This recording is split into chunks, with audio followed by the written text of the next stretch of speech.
చూపించబడతాయి. అబ్రహామును పిలిచినప్పుడు అబ్రహాముకి కుమారుడు లేదు, స్వాస్థ్యము లేదు, అతను దేవుని ఎరగనవాడిగా అన్యుడిగా ఉన్నాడు. బబులోను దేశంలో విగ్రహారాధన జరుగుతున్న సమయంలో దేవుని యొక్క పిలుపు అబ్రహాముకి మరి వచ్చిందండి. అబ్రహాముని దేవుడు ఎందుకంటే ప్రముఖంగా మనకి విశ్వాసానికి మనకి తండ్రిగా పోల్చారంటే ఆయన ఏమి రుజువు చూడకుండా దేవుని యొక్క మాటని నమ్మాడండి. నమ్మి దేవుడు ఎక్కడికైతే రమ్మాడో అక్కడికి ఆ స్థలం కూడా చూడకుండానే ఆయన దేశాన్ని విడిచి బయటకు వచ్చాడు. ఈ రోజుని ఆ యొక్క అబ్రహాం జీవితంలో జరిగిన కార్యం ఏంటంటే విశ్వాసమే అక్కడ ప్రధానమైందండి.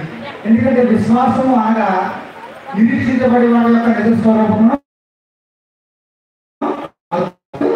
రుజువై ఉన్నదన్న ఉద్దేశము అబ్రహాంలో నెరవేర్చి జరిగింది.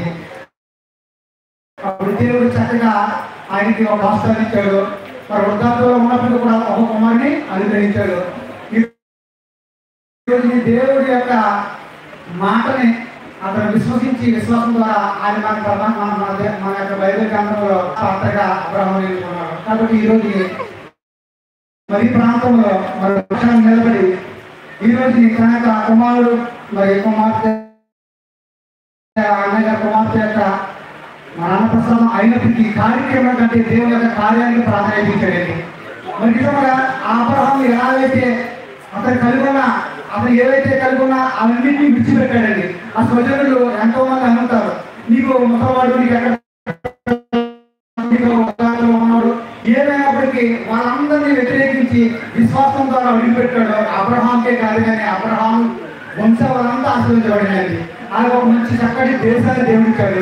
ఇప్పటికీ కూడా ఆ యొక్క ఇశ్రాయేల్ దేశము అబ్రహాం సంతానంకే అద్భుతాన్ని చేయబడింది. కాబట్టి నేను నిశ్చయంగా నమ్ముతున్నానండి, దేవుడి పక్షాన్ని నిలబడిన ప్రతి ఒక్కరికి కూడా మంచి దీవెన ఆశీర్వాదాలు ఇస్తారండి. మరి ఈ రోజుని మరి లోకంలో అన్నిటికీ విడిచిపెట్టి మరి ఈరోజు జనాలు ఏమైనప్పటికీ కూడా ఏమన్నప్పటికీ మరి దేవుడి పక్షాన్ని నిలబడి చక్కగా అందరినీ దేవుడి వాక్యాన్ని బంధువుల్ని మరి అనేక మంది సేవకుల్ని పిలుచుకుని మరి చక్కగా దేవుడి పక్షాన్ని నిలబడి దేవుడి పక్షాన్ని ప్రకటించడానికి నిలబడి కుమారుని బట్టి మరి నేను ఎంతగానో కృతజ్ఞతలు తెలియజేస్తున్నాను. నిత్యముగా దేవుడి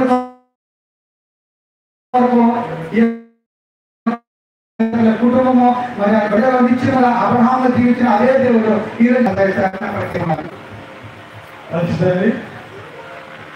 అబ్రహాము యేసుక్రీస్తునందు విశ్వాసం ఉంచాడు దేవుని యందు. తద్వారా దేవుడు అతనికి వాగ్దానం ఇచ్చాడు.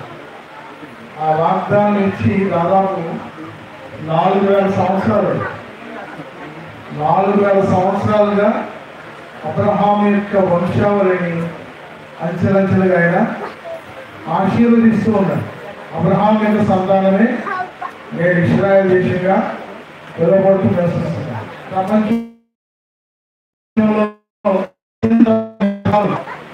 వాళ్ళే ప్రపంచంలో అత్యధిక అవార్డు గెలిచిన వాళ్ళు కూడా వాళ్ళే. ఒక 100 ఆస్కార్ అవార్డులు వస్తే అందులో ఇంకొక 70-80 వారికి అన్ని విషయాలు, వారు చేసే వ్యవసాయం కానీ వారు చేసే వ్యాపారాలు మాత్రమే కాదు, వారి ద్వారా అనేక మంది జాతులకు ప్రజలకు ఉపయోగకరంగా ఉంది. మన తర్వాత మనం కూడా మన ఆశీర్వాదకరంగా మన పిల్లలు ఉండాలంటే దేవుని యందు విశ్వాసము ఉంచాలి. అబ్రహాము దేవుని నల్లను అది నీతిగా అనుగ్రహించబడింది. ఆ నీతి కావాలి. ఆ నీతి యేసుక్రీస్తునందు విశ్వాసం ద్వారా తప్ప మరి ఎలాంటి కార్యక్రమాల ద్వారా మనకు నీతి ఆపాదించబడదు. కాబట్టి యేసుక్రీస్తు నిజమైన దేవుడు, ఆయనే మన విశ్వాసం ఉంటే మన నీతిమంతులుగా తీరుస్తాడు. మరి నీతిమంతులు సంతానాన్ని దేవుడు ఎలా ఉంచుతారైనా భిక్షమెత్తుకునే వారిగా చేయడు. మన పిల్లలు మనకంటే బాగుండాలని కోరుకుంటాం, కానీ అందుకు తగినటువంటి భక్తి విశ్వాసం దేవుని ఉంచగలిగితే చాలు. ఆశలు సంపాదించకపోయినా దేవుని సంపాదించుతాడు. మన పిల్లలు కూడా దేవుని సంపదగా ఇస్తే తద్వారా దేవుడు మన కుటుంబాలను తరమబడి తరం